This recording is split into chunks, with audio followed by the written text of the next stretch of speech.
The Shabbos before Pesach is called Shabbos Hagadol, the Great Shabbos, for a great miracle happened to the Jewish people on the Shabbos before we left Egypt.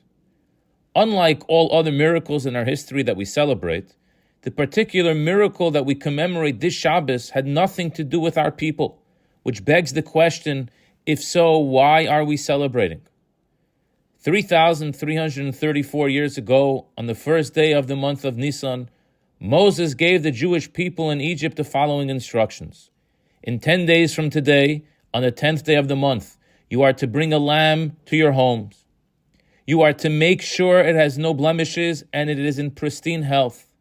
Then, 4 days later, on the 14th day of the month, you are to slaughter the lamb, roast it while it's whole, paint its blood on your lintel and doorposts, and eat its meat for dinner with matzah and maror.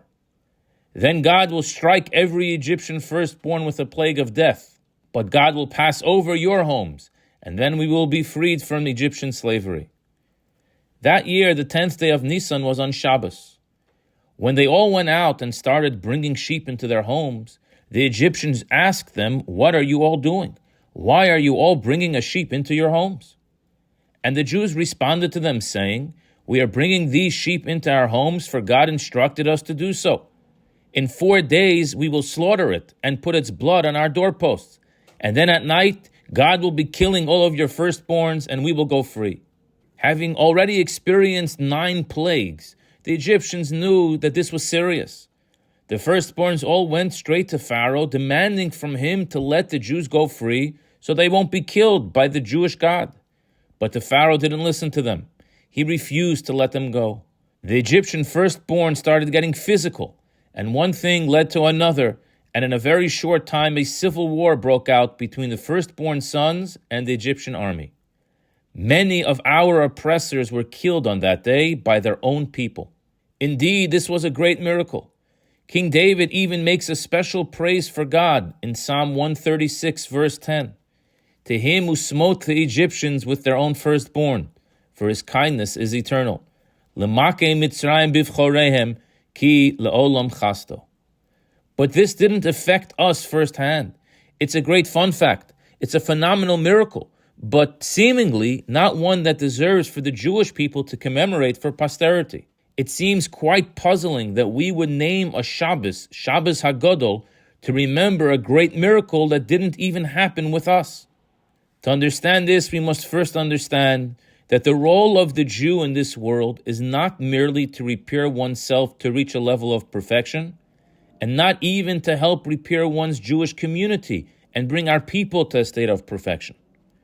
The role of a Jew is to perfect every person, the Gentile as well.